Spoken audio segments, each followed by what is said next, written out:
Hello students, it's Dr. Wheeler again. Hope you're having a great day. Got a couple of stories for you today. I think that they are short enough that we can read one right after the other. The first one is a rhyming story and it's called Dog on a Frog. Yeah, Dog on a Frog. And the second story is going to be about a little pug dog that wasn't so nice. Let's get started with Dog on a Frog. Dog on a Frog, written by Kess and Claire Gray and illustrated by Jim Field. Jim Field. And do you see where the dog is sitting? On a frog. Dog on a frog.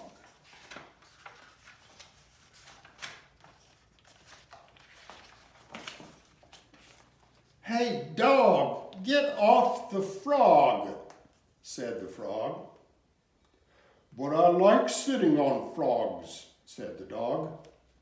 "Frogs are all squishy and squashy. When you sit on them, they go croak."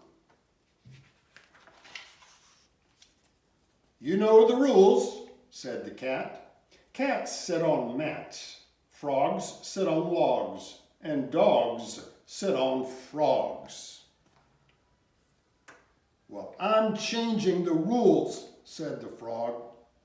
"From now on, dogs sit on logs, not frogs." "Really?" said the dog. "Really," said the frog. "Dogs sit on logs, cats sit on gnats." Ouch! "What will bears sit on?" asked the dog. "Bears will sit on stairs," said the frog. "Well, what will slugs sit on?" asked the dog. "You see those snails, those slugs sitting up there on this plug?" "Slugs will sit on plugs," said the frog. "Slugs will sit on plugs. Flies will sit on pies. Crickets will sit on tickets. And moths will sit on cloths." "What will leopards sit on?" asked the dog. "Leopards will sit on shepherds," said the frog. "Leopards will sit on shepherds and cheetahs will sit on fajitas."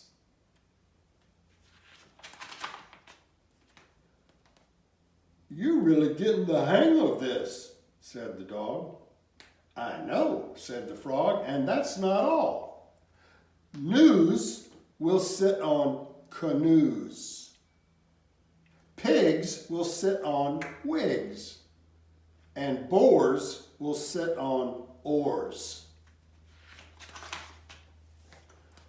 "What will whales sit on?" asked the dog. "Whales will sit on nails," said the frog. "They're hard to see. Can you see all of those nails under that whale?" "I'm not sure the whales will like that," said the dog. "They don't have to like it," said the frog. "They just have to do it." "Well, what will dragons sit on?" asked the dog. "Dragons will sit on wagons," said the frog. "Dragons will sit on wagons. Mice will sit on ice. Kittens will sit on mittens. And puppies will sit on guppies." "Well, what will canaries sit on?" asked the dog. "Canaries will sit on fairies," said the frog. "Canaries will sit on fairies. Possums will sit on blossoms. Hens will sit on pins.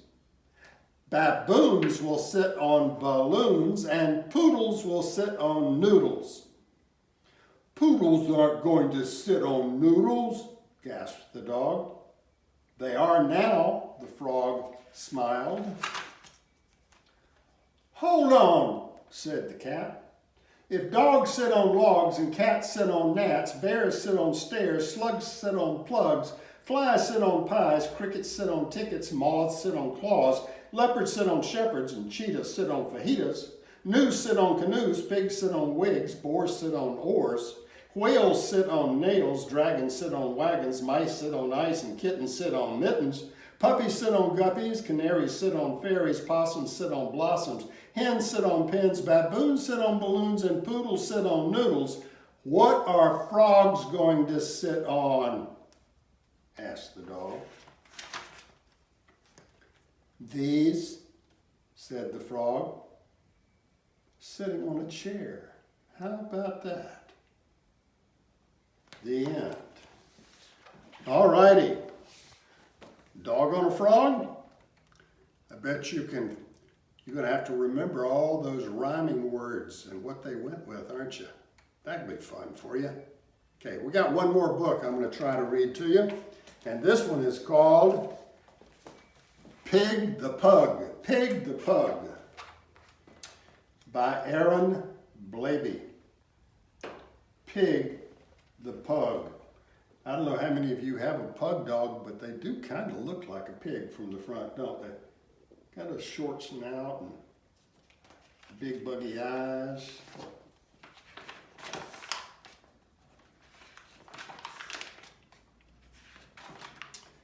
Pig the Pug.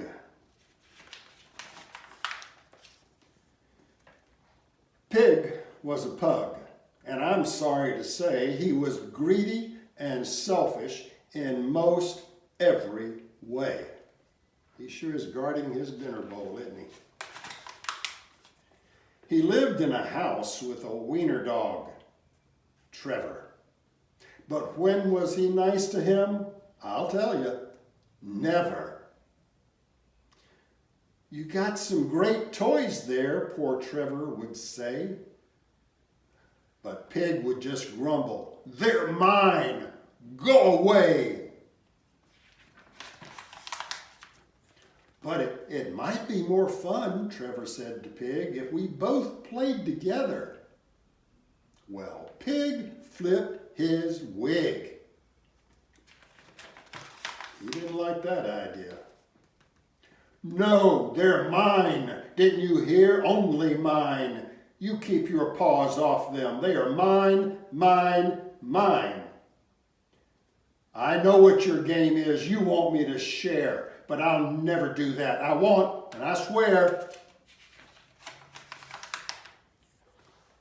And with that, he proceeded to gather his stuff and make a big pile with a huff and a puff. And once he had gathered them up in a pile, he howled from the top with a satisfied smile. "There," shouted Pig. "Now you won't get my loot. It's mine, mine, mine, mine. So why don't you just scoot?" But at that moment, poor Trevor did see the pile was wobbling. "Oh, dear me, watch out up there," good Trevor did cry. But the shame of it was, well, pugs cannot fly. He fell right out of the window, didn't he?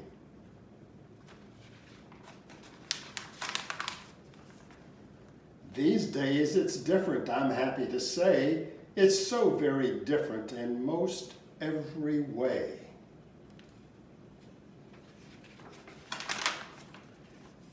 Yes, Pig shares his toys now, and Trevor's his friend as they both play together. While Pig's on the mend. He is totally bandaged up from his fall, isn't he? Well, that's one way to get to be a friend. Become someone who's needed. What does that story teach us? It's much, much, much better to share than to keep something all to yourself. Part of having something nice is the beauty of being able to share it. Think about it. Okay, well, I hope you all have had a nice time and enjoyed these two stories. Hope I'll see you again real soon. Take care. Bye-bye.